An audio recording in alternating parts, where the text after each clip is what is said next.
Oi, bebês! Finalizando agora a prova da UESB, nesse outro ambiente maravilhoso, com esse colorido da natureza, para a gente falar agora de uma questão de zoologia, uma questão de artrópodes, amores, uma questão básica, só para a gente relembrar.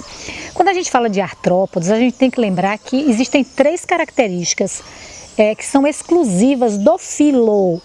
Observe: exoesqueleto quitinoso, apêndices articulados e mudas ou equidizes. Lembrem, amores, que isso é característica exclusiva do filo. Quando você estiver estudando, lembre que existem algumas características que são exclusivas das classes. Eu fiz um quadro aqui, vou colocar esse quadro só para vocês relembrarem, falando das 4 classes: insetos, crustáceos, aracnídeos e miriápodos. Dá uma revisada nessas características que são exclusivas da classe, para na hora você não fazer confusão. Vamos ler a questão então? É uma questão que fala a respeito do processo de mudas ou equidizes. O gráfico representa 2 curvas representando o crescimento de 2 grupos animais: os vertebrados e os artrópodos. Você vê que existe aqui uma linha onde dos vertebrados ela é direta. E no caso dos artrópodos, ele passa por períodos de crescimento. E aqui fala: com base nas informações do gráfico e nos conhecimentos a respeito do tema, é correto afirmar. A afirmativa 1 está errada. Os 2 grupos apresentam um padrão contínuo de crescimento ao longo de toda a vida. Observem no gráfico, a imagem está aqui, que quem tem crescimento contínuo é vertebrado, o artrópodo não tem. Ele passa por várias mudas. A afirmativa 2, que também está errada. Os vertebrados apresentam invariavelmente um porte maior do corpo devido à ausência de mudas ao longo do seu desenvolvimento. Não. A gente tem algumas espécies de vertebrados que passam por mudas. É o caso dos répteis, por exemplo, né? É o caso dos anfíbios, que sofrem metamorfose. Então, você dizer que eles têm um maior porte porque eles não passam por muda está errado, porque alguns passam, mas é uma minoria. A afirmativa 3, que também está errada. As mudas periódicas que ocorrem ao longo do estágio juvenil inibem o crescimento contínuo do corpo dos artrópodos. Claro que não. E outra coisa, essas mudas não ocorrem apenas ao longo do estágio juvenil, elas ocorrem ao longo da vida desses animais e de forma alguma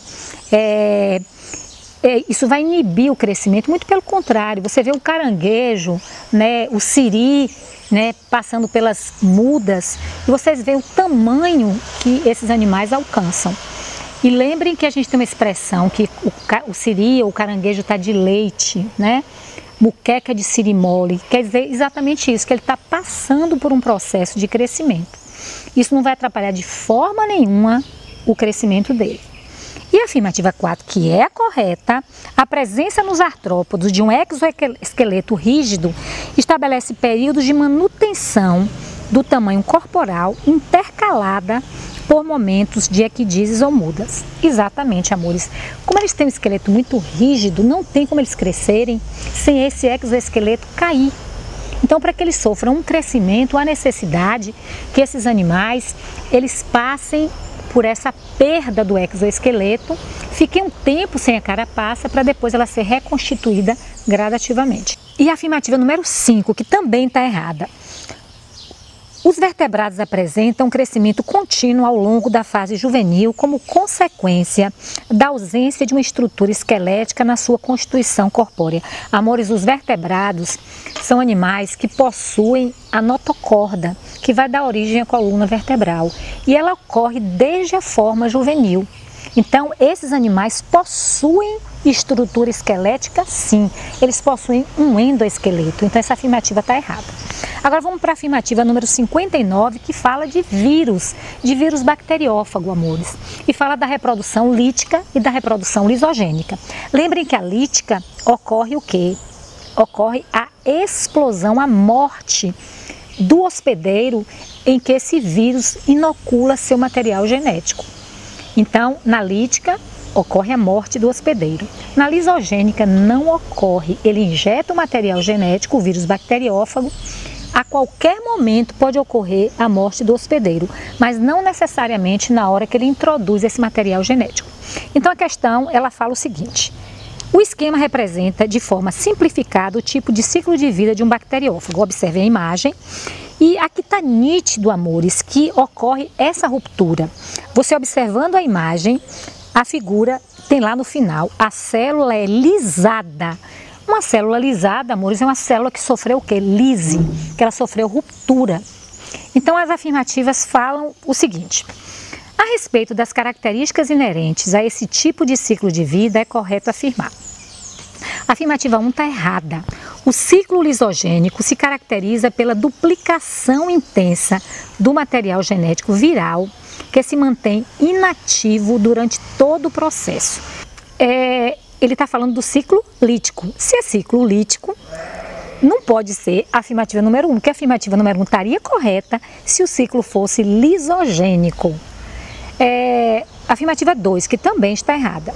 Os fagos penetram ativamente na bactéria hospedeira durante a etapa de infecção ao introduzir seu RNA. Amores, o erro está aí, no RNA. Lembrem que vírus bacteriófago é vírus de DNA. O erro está logo aí. A afirmativa de número 3, que também está errada. A bactéria hospedeira utiliza os seus equipamentos citoplasmáticos para a montagem de novos fagos durante as várias infecções virais que ocorrem ao longo do seu ciclo de vida. Na realidade, essa bactéria que foi infectada, amores, ela vai morrer. É o ciclo lítico. Como é que ela vai montar novos fagos durante as várias infecções virais?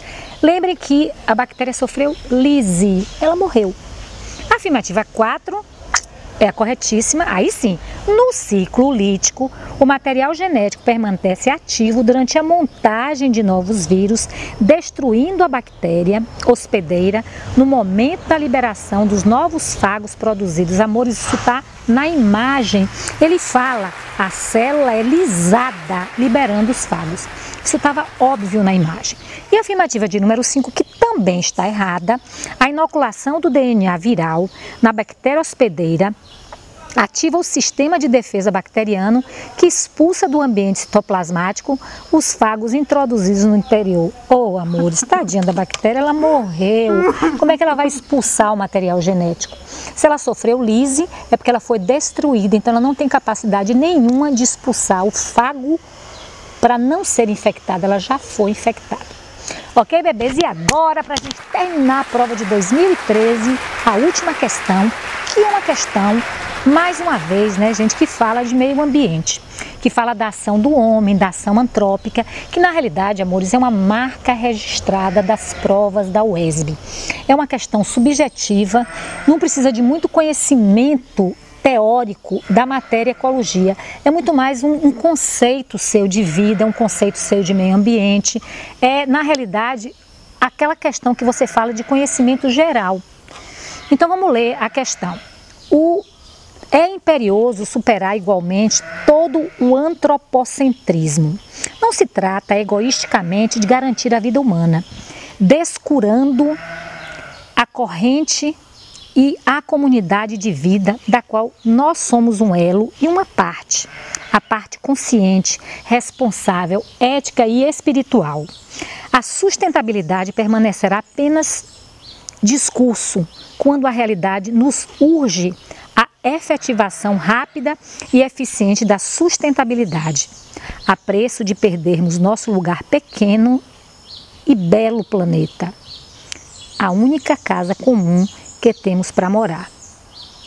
Esse é um texto de Boff, né, gente? E por isso é um texto tão complexo, né? Você começa a ler ele, dá um desespero, porque você fala, gente, eu não estou entendendo nada. É aquela sensação que você diz assim, meu Deus do céu, o que é que eu vou responder aqui dessa questão? Mas é uma marca registrada, amor. Você pode pegar todas as provas da UESB, a última questão é sempre assim. E esse autor, né, Boff, que é na realidade um cara que fala o tempo inteiro, é famosíssimo, que fala o tempo inteiro do meio ambiente, ele exatamente nos leva a uma reflexão muito além dos conhecimentos teóricos da biologia. Mas o que que a gente vai tirar daqui? Ele quer um conceito, na realidade, de sustentabilidade, né? E da ação antrópica. É isso que ele quer, o seu pensamento com relação ao meio ambiente.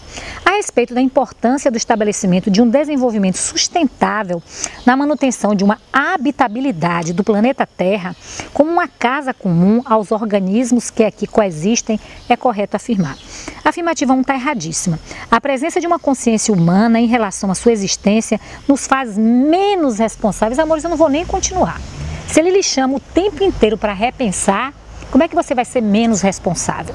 A afirmativa 2, que também está errada. O antropocentrismo recoloca o homem como espécie central na enorme teia da vida existente no planeta, favorecendo ações que visam diminuir o impacto da humanidade sobre a natureza. Como vai? Se o homem é o centro, como é que vai diminuir o impacto da humanidade? Se ele é o centro de tudo e está gerando tantos prejuízos ao meio ambiente.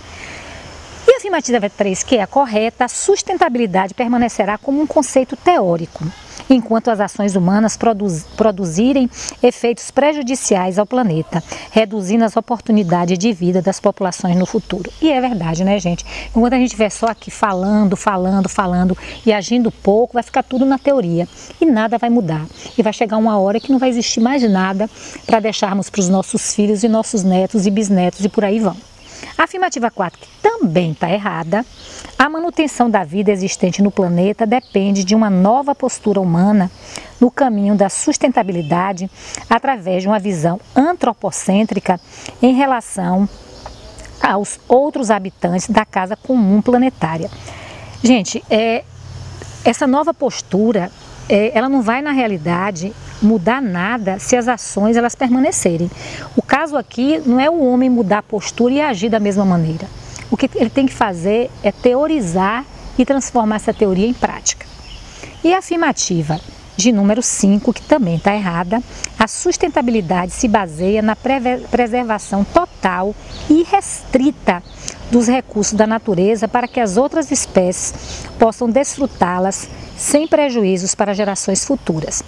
Gente, preservação total e restrita é complexo. Então, na realidade, a gente tem que evitar o máximo que ocorra a destruição. Mas, infelizmente, a gente não tem como preservar totalmente. A gente tem que preservar o máximo. Mas eu colocar aqui total e restrita, ela foi muito forte e isso na prática também nunca vai acontecer, mesmo que o homem ele modifique as suas ações, porque também existem as ações dos outros seres vivos que estão aqui e que de uma certa forma também acabam por destruir um pouco a natureza. Ok, bebês? E aqui a gente encerra a prova da UESB de 2013. Eu espero, amores, que essas duas provas que a gente gravou da Consultec, elas sejam realmente importantes e que façam com que vocês façam uma boa prova em janeiro e tenham sucesso e aprovação. Ok, bebês? Ok, amores? Eu vou deixando aqui o meu carinho, o meu amor e desejando a vocês um feliz ano novo. Tchau, bebês! Tchau, amores! Te aguardo lá no meu canal no YouTube e lá na minha página, na minha fanpage e também no meu site. E no Insta também, não esqueçam. Tchau, bebês! Tchau, amores!